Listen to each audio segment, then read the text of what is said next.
On January 31, 1994, 83-year-old Chen Xuesen wrote a letter to Zhu Guangya. In the 1960s, we invested in the 2 bombs, 1 satellite project and gained. In the 1970s, we didn't develop semiconductors and lost.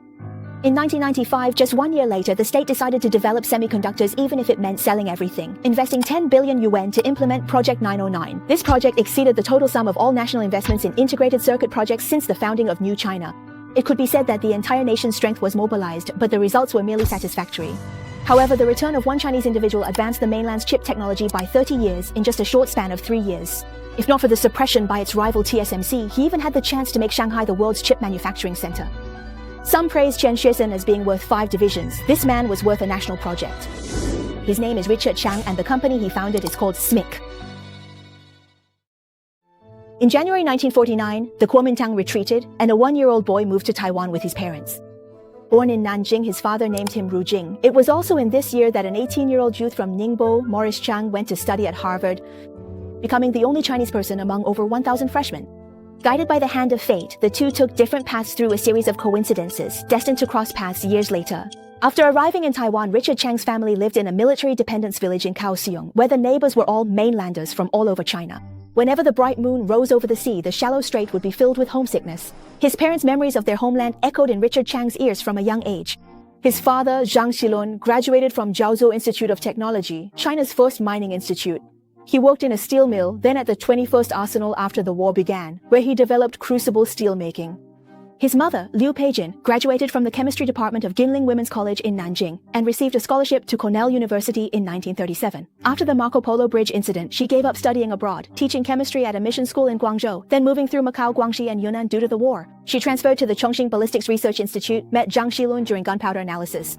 During the war-torn years of resistance, the two upheld their patriotic devotion through their professions. One directed steelmaking, the other researched gunpowder, producing firearms for soldiers at the front. By the war's end, both were senior experts. When they left for Taiwan, his father took over 200 metallurgy apprentices to continue the factory. The apprentices' parents were all far away on the mainland. Whenever they married Taiwanese girls, Master Zhang Xilun was always chief witness at their weddings. This patriarchal role and community environment instilled in Richard Chang from a young age the belief that the strait could not sever bonds of blood.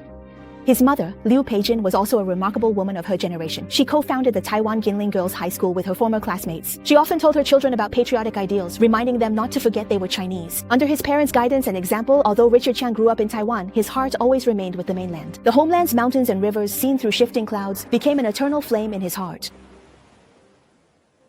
In 1970, Richard Chang graduated in mechanical engineering from NTU, then earned a master's in engineering science from SUNY in the US. Engineering science is quite complex and is closely related to electrical, mechanical, and chemical engineering. It was this interdisciplinary major that laid a solid academic foundation for Richard Chang. After his 1974 master's, his advisor urged him to pursue a PhD.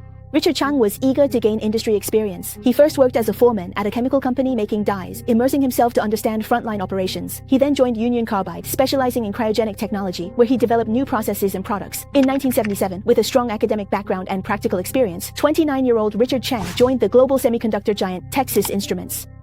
At that time, Morris Chang, 17 years older, was already number 3 at Texas Instruments, known for his strict management. In China, the yearly output of over 600 chip factories was just 1/10 of the monthly output of a single Japanese factory with 2,000 workers. And Texas Instruments was an industry titan that even Japanese factories could only look up to. In 1958, Texas Instruments developed the world's first integrated circuit, leading humanity into the chip age. This made subsequent microprocessors and personal computers possible. Jack Kilby, one of the 2 inventors of the integrated circuit, was hailed as a giant on par with Henry Ford, Edison, and the Wright brothers. And as soon as Richard Chang joined the company, he was selected for Kilby's core team, climbing the peaks of technology alongside this legendary figure. During 4 years with Kilby, Richard Chang gained exposure to cutting-edge chip technology and learned his superior's research approach, rejecting empiricism and rethinking problems from fundamental physics. Texas Instruments' unique culture also deeply impressed Chang. Many brought cots to work, prepared to work through the night. When tired, they'd sleep in the office. Failure was not an option. You had to get up and try again until you succeeded. Although there were differences in rank, there was equality in many ways. Even the chairman didn't have a reserved parking spot. If he arrived late, he'd have to park farther away.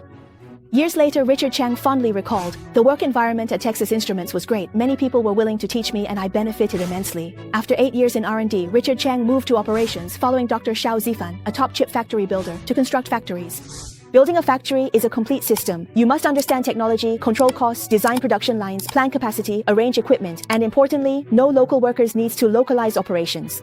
Richard Chang had experience as a foreman and was a meticulous, eager learner. In under 2 years, he became a capable leader. He participated in or led the construction of over 10 semiconductor factories in the United States, Japan, Singapore, and Italy, earning recognition as a master factory builder. At this time, Chang had 8 years of technical expertise and experience building factories in several countries.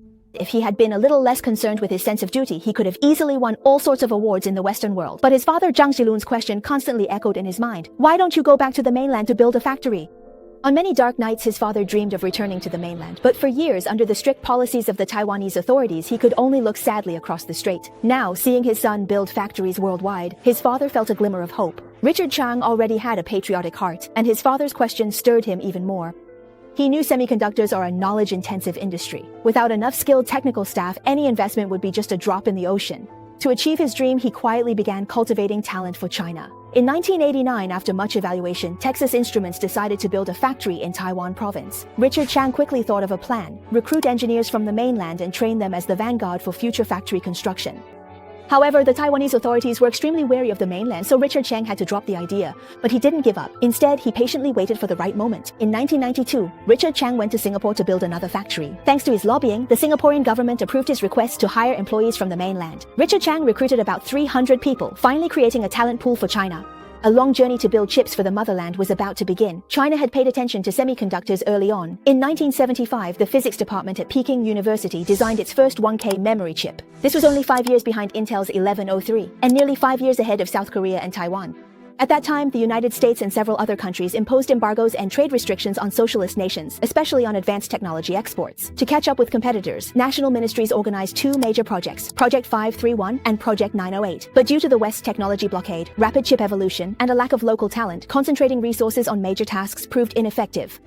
By the 1990s, mainland China's semiconductor industry had fallen far behind South Korea and Taiwan, which started later. This led to Elder Chen's lament at the beginning of the video and the 10 billion yuan Project 909. To learn from international experience, in 1996, the Ministry of Electronics Industry sent a delegation to Texas Instruments, led by Chief Engineer Yu Zhongyu. Richard Chang, fluent in Chinese and technology, was their host. Meeting such a talented compatriot, Yu Zhongyu felt he had found a treasure. He asked Richard Chang if he would return to China to help its development. Before leaving, he held Richard Chang's hand and said, "We'll be waiting for you in Beijing." Soon after, the ministry called Richard Chang, inviting him to be general manager of Project 909 in Shanghai. At the time, Richard Chang was building a factory in Thailand and couldn't leave.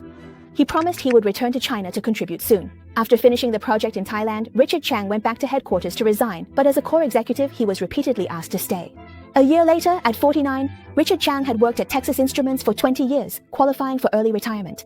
The death of his father, Zhang Xilun, made him even more determined to return to China. His father had been away from home for nearly 50 years and was finally buried abroad, full of regret. On his deathbed, he urged his son to return to the mainland and build a factory. Carrying his father's hopes, Richard Chang applied for early retirement and went to Wuxi in mainland China. Like a fish in a pond, he returned to the deep waters he had longed for. His trip to Wuxi was mainly to clean up the mess of Project 908. Wuxi Huajing was building a 6-inch wafer production line, but progress was slow. At the government's invitation, Richard Chang agreed to lead Huajing's technological transformation. He first persuaded the China Development Industrial Bank from Taiwan to invest, then led a team to tackle the technical challenges. Drawing on his experience at Texas Instruments, he broke through the 0.5 micron process in just 6 months. Richard Chang wanted to build more factories in Wuxi, envisioning a glorious future for China's chip industry, but a phone call shattered his dream.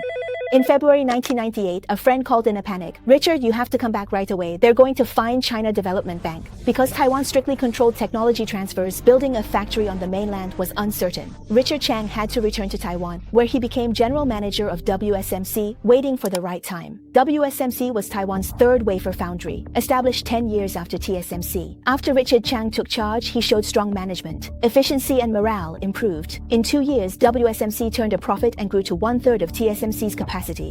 Richard Chang was full of ambition. WSMC's first 2 factories were in Taiwan, but starting with the third, he planned to build them all on the mainland. However, WSMC's rapid growth aroused deep suspicion from the industry leader, TSMC. And the head of TSMC was none other than Richard Chang's old boss, Morris Chang. Known for his iron will, Morris Chang poured a massive $5 billion into WSMC, a company worth just $600 million, determined to eliminate the threat and grow his own empire.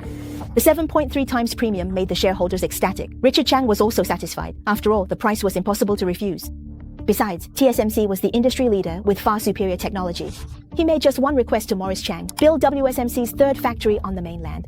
After the acquisition, TSMC quickly absorbed WSMC. It not only expanded production capacity, but in the second year also achieved the 0.13 micron copper process, putting it on par with top international fabs.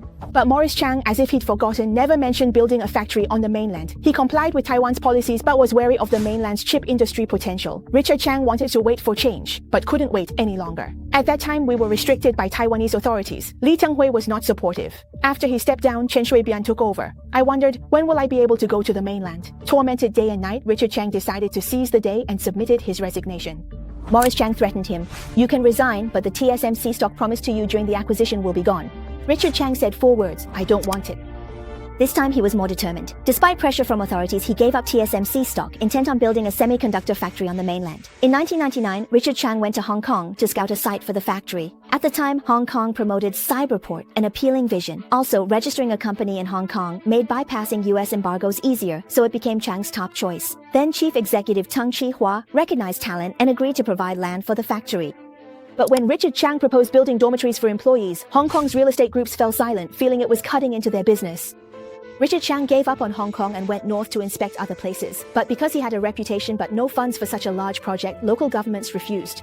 Only after an invitation from a leader who knew the industry did Richard Chang find his ideal location. This leader was Jiang Shangzhou, then deputy director of the Shanghai Economic Commission. Jiang Shangzhou was one of the few officials who understood semiconductors. After studying Taiwan's industry, he had a bold idea. For Shanghai to surpass Taiwan and become the world's semiconductor manufacturing hub. If Shanghai supports the semiconductor industry now, then between 2015 and 2020, the technology and production scale of Shanghai's integrated circuit lines could surpass Taiwan, China. At his suggestion, Pudong created the Zhangjiang Microelectronics Development Zone, 3 times Taiwan's Hsinchu Science Park. In January 2000, Richard Chang was invited for an inspection. Shanghai's top 4 leaders attended. The high-level attention, excellent business environment, and Jiang Shangzhou's insight into industry trends led Richard Chang to quickly decide to build the company in Shanghai. He named it SMIC, meaning China's #1 technology chip. He not only left Taiwan, but also moved his family to Shanghai, even bringing his over 90-year-old mother, Liu Peijin, back from the US. On the mainland, his mother, finally home, had tears in her eyes. After 50 years, I returned to the motherland, visited my alma mater, Ginling College, saw the memorial hall for Dr. Wu Yifang, and reunited with my younger aunt, sister, and cousins. My eldest son, who works on the mainland, accompanied me as I traveled visiting relatives. I was overcome with emotion. This is from his mother's autobiography, recorded in the book Core Figures. The government had invested 10 billion yuan in Project 909, sparing no expense. Importing technology and equipment was fraught with difficulties. Richard Chang's arrival changed the situation. Due to a severe talent shortage on the mainland, Richard Chang orchestrated a global migration. Leveraging his years of prestige and connections, he managed to recruit over 300 Taiwanese engineers from companies like WSMC and TSMC, and more than 100 experts from Europe and the US. He also toured the US, moving people with his personal story. His speeches often drew crowds of 200 to 300. His passionate words moved overseas Chinese to tears. He also attracted 60 to 80 R&D talents. This included Song Tiantai and Zhu Yongxi from his old employer, Texas Instruments, as well as Yang Xining and Xi Zhifeng from the then-chip hegemon Intel. To develop China's semiconductor industry, they willingly took pay cuts to come to Shanghai, even selling their houses in the US. At the time, 1/3 of SMIC's engineers were from Taiwan or other countries.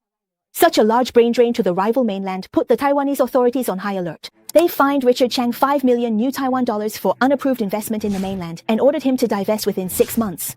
Richard Chang simply ignored them and announced he would renounce his Taiwanese household registration. Later, when SMIC built factories in Beijing and Tianjin, the Taiwanese authorities once again wielded the big stick of fines, fining him a total of 15 million new Taiwan dollars over 3 occasions. Despite the huge fines and stern warnings, Richard Chang remained incredibly resolute, because behind it all were his father's questions, his mother's advice, and half a century of accumulated belief. What Richard Chang brought was not just talent, but also a complete management philosophy. On August 1st, 2000, SMIC broke ground. 13 months later, the new 8-inch production line factory was operational, with the country's most advanced 0.25 micron process technology. It set a record for the fastest factory construction. Not only was it fast, it was cost-effective. In 2001, the dot-com bubble burst and the global chip industry entered a deep freeze. While competitors were contracting, Richard Chang sped up factory construction. This could have broken the capital chain and ruined the company, but Chang understood counter-cyclical expansion. The deeper the downturn, the better the chance to surpass rivals. Many factories sold equipment at discounts, so SMIC bought much second-hand equipment at lower prices. They also bought Motorola's Tianjin factory, expanding while waiting for the industry to recover. To reduce the risks of counter-cyclical expansion, Richard Chang studied many money-saving tricks. For example, some factories liked trendy equipment, spending 4 times the price of a regular camera on a rotating one, which still had blind spots. Richard Chang just put 2 regular cameras together. The price was halved, and there were no blind spots. Also, many companies would rent expensive offices while building a factory. Richard Chang just built a tin sheet hut next to the site to serve as a temporary office. Once the factory was built, the hut was used as a warehouse, saving the cost of a machine or two. Richard Chang himself had none of the airs of a big boss. He flew economy, stayed in budget hotels, ate 7 yuan boxed lunches, and drove an old, small-engine Santana. Under his personal example, frugality became the norm at SMIC. Employees even joked that SMIC, the English acronym, stood for Save Money I Can. With this set of money-saving methods and a near-ascetic work style, Richard Chang greatly eased the company's financial pressure. Some people build a factory that's less than half our size, costs 80% as much, and still can't match our results. Beyond his strict frugality and bold counter-cyclical expansion, Richard Chang also grasped industry timing and capital limits. When facing Western tech blockades, Richard Chang broke the deadlock with his capital skills. To found SMIC, he raised $1.4 billion, matching Project 909. Most funds came from foreign companies like Goldman Sachs, Infineon, Toshiba, and Chartered Semiconductor. Each shareholder held only a few percent, with the largest stake in the teens. The Chinese team kept control. This international equity structure showed the West the company was for civilian use, allowing them to bypass US sanctions and import advanced foreign technology and equipment. With extraordinary courage for counter-cyclical expansion, a clear mind for global resource allocation, and a patriotic heart dedicated to building the industry, SMIC's development began to surge forward. In 2000, SMIC broke ground. In 2001, its 8-inch line was completed. In 2003, it began independent R&D on the 90-nanometer process, advancing mainland chips to the nanometer level for the first time. In 2004, SMIC built the mainland's first 12-inch wafer production line in Beijing, just 3 years after the world's first, marking another major breakthrough for China's semiconductor industry. Not only did its technology advance rapidly, but its revenue also skyrocketed. Sales revenue was 400 million yuan in 2002, soaring to 3 billion yuan in 2003, with export earnings of $300 million. By the end of 2003, the total capacity of SMIC's 3 factories reached 60,000 wafers per month, ranking 4th in the industry, behind only TSMC, UMC, and Chartered Semiconductor. At this point, SMIC had only been around for 3 years. As one commentator put it, in 3 years, SMIC advanced the mainland's chip technology by 30 years. And Richard Chang was widely recognized as the godfather of Chinese semiconductors. And under SMIC's leadership, China's total chip production in 2003 reached a record 13.4 billion units, with a total output value of 35.1 billion yuan. Compared to 1994, before the launch of Project 909, this was a tenfold increase in just 10 years. In a global semiconductor market worth over $200 billion, Chinese companies were still just small fish. But at this rate of growth, Shanghai was poised to become a major semiconductor manufacturing hub. However, just as the industry was flourishing, a cold front moved in. In August 2003, SMIC was about to go public in Hong Kong, on the verge of its moment in the spotlight. At this critical juncture, industry giant TSMC launched a blitzkrieg. They sued SMIC in California for stealing trade secrets and patent infringement, demanding $1 billion in compensation. This huge sum was more than SMIC could afford. Regardless of timing or location, TSMC's choices were ruthless. First, it could impact SMIC's IPO. Second, by taking the case to the US, it could damage international trust in SMIC. Richard Chang was aware of industry taboos. He explicitly forbade using technology from former companies. But SMIC had hired over 300 engineers from Taiwan, dozens of whom had worked at TSMC. The engineers' ingrained habits created a hidden risk, leaving SMIC extremely vulnerable in the lawsuit. In 2005, after a long legal battle, SMIC and TSMC reached a settlement. SMIC was to pay TSMC $175 million over 6 years. This amount was within what Richard Chang could accept, but the settlement agreement contained a clause. All of SMIC's technology had to be made available for TSMC to inspect freely. This was equivalent to putting SMIC in shackles. Any slight misstep, and they would be caught. Sure enough, TSMC came back in 2006, suing SMIC in the US again for patent infringement. SMIC chose to countersue TSMC in the Beijing High Court, accusing it of unfair competition and commercial defamation. Unexpectedly, because they couldn't provide substantial evidence of TSMC's malicious intent, and due to potential jurisdictional conflicts, the Beijing High Court dismissed SMIC's lawsuit. But SMIC's internal stance was firm. They refused to settle out of court and continued to fight TSMC until 2009. The result? The US court's ruling was far harsher than anyone could have imagined. Not only did SMIC have to pay TSMC another $200 million, but it also had to cede 10% of its equity to them. And the cruelest blow of all, Richard Chang had to resign. At that time, SMIC's 45-nanometer process had already achieved yield verification, just one step behind TSMC's 40-nanometer process. All of this was achieved in just 9 short years. But TSMC's second victory effectively pressed the pause button on SMIC. The moment he heard the verdict, Richard Chang was like glass shattered by a heavy hammer. His body and spirit broken, he wept uncontrollably. These two devastating patent wars nearly stripped SMIC of its ability to expand. Richard Chang took the blame and resigned, leaving the company he had built with his own hands. His lonely departure became one of the most tragic moments in the history of mainland semiconductors. In November 2009, Richard Chang left SMIC. Looking at his dejected team, he comforted them gently. Don't think of this as a great failure in life. Don't let it knock you down. After Richard Chang's departure, SMIC fell into a years-long slump. A power vacuum led to executive infighting, expansion strategies were halted, and R&D ground to a standstill. Meanwhile, TSMC kept up the pressure. Between 2012 and 2019, it sold off its SMIC shares in 7 batches, cashing out over 300 million Hong Kong dollars in what the industry called a humiliating divestment. This negative signal not only crushed the morale of SMIC's employees, but also profoundly affected international capital's valuation of the company. In this invisible siege of capital, the SMIC that Richard Chang had personally founded was left almost completely isolated and helpless. Everyone was asking, could SMIC survive? And where would Richard Chang go next? However, neither SMIC nor Richard Chang himself in fact ultimately fell in the storm. As for the second question, Richard Chang's answer was, whatever the mainland lacks, I will go and make it. In November 2009, due to a non-compete agreement, he was barred from working in the chip industry for 3 years, especially in wafer foundries. 61-year-old Richard Chang entered the LED industry. At that time, China's LED industry relied heavily on imported materials. Core LED technologies like epitaxial growth and photolithography partially overlapped with semiconductor manufacturing, laying groundwork for a future return to chips. Over the next few years, he invested in and founded 4 companies, including InLight Optoelectronics and Sunlight Optoelectronics, covering the LED industry chain and helping China achieve technological self-sufficiency. In 2014, as soon as his non-compete ended, 66-year-old Richard Chang returned to the chip industry, founding Xing in Shanghai to target the weakest link, silicon wafers. Silicon wafers are the foundation of semiconductors, accounting for 30% of chip costs. For 300mm large wafers, the mainland was fully reliant on imports. To address this, Richard Chang led his team in non-stop work. In 2016, after 2 years of effort, China's first 300mm monocrystalline silicon ingot was produced. Its purity reached 11N, filling a domestic gap and laying the foundation for upstream self-sufficiency in China's semiconductor industry. After the first silicon wafers left the factory, Richard Chang stepped aside. Problem solved. He handed the company to Shanghai Silicon Industry Group and started his next venture. Richard Chang once again contemplated the pain points of the industry model. Chip production is divided into 2 types. One is the IDM model, represented by Intel, covering design, manufacturing, packaging, and testing. The other is the foundry model, pioneered by TSMC, which focuses on manufacturing. Both models are already dominated by pioneers, making it hard for newcomers to catch up. Richard Chang was concerned about this. In 2018, at 70, he became a trailblazer in the country again, founding Xi'an Semiconductor in Qingdao to find China's ideal industry model, CIDM, the commune IDM model.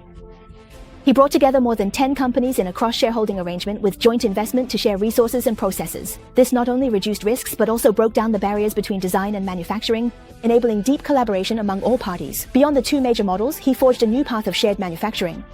In 2022, at 74, Richard Chang answered the call, joining GTA Semiconductor to focus on automotive chips. At that time, China's new energy vehicle market was booming, but chip shortages were a major issue. Over 90% of automotive-grade chips were imported. Facing strict standards, Richard Chang used a 2-pronged strategy. Technologically, he brought SMIC's mature process to automotive chip production. Industrially, he partnered with Geely to form a chip alliance, enabling joint development of chips and vehicles, once again filling a key national gap.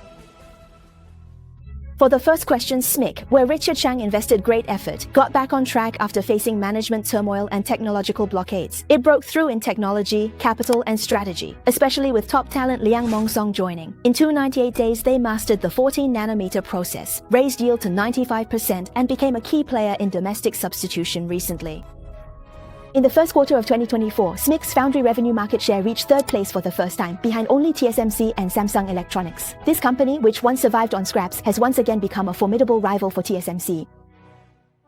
In 2025, at the age of 77, Richard Chang is still overseeing the battle for GTA's automotive-grade chips. He answered his father's question with his life's work. When will you return to mainland China to build a factory? When SMIC was founded, a friend from Taiwan visited Richard Chang in Shanghai and later told the Taiwanese media, Richard doesn't even wear a suit, just a work shirt with an old grey sweater over it.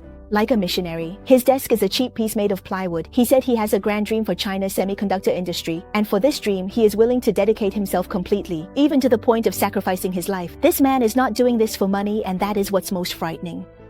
Richard Chang's career is a story of China's semiconductor industry breaking through. Between US and Taiwan's tech monopoly and geopolitical blockades, he started new ventures, filled key gaps in the industry chain, and made his destiny part of China's chip independence.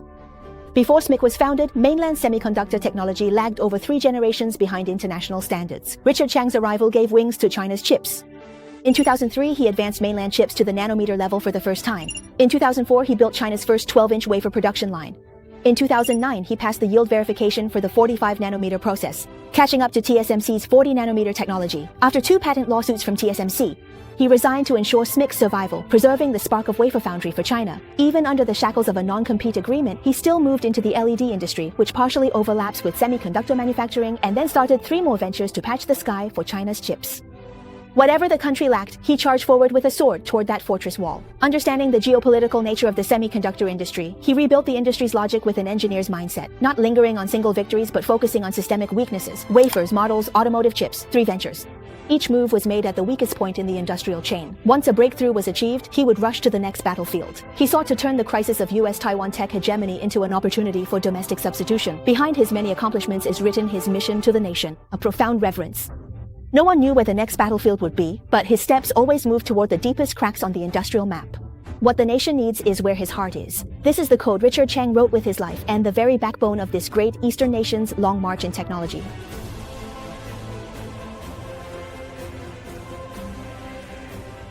Alright, that's all for today. Thank you all for your great support. If you think we did a good job, we hope you'll like, subscribe, and share. You're also welcome to follow our WeChat official account, Daxiang Fangying Shi. Some of our video scripts will be organized and published on our official account. We hope you'll follow us closely. Bye bye.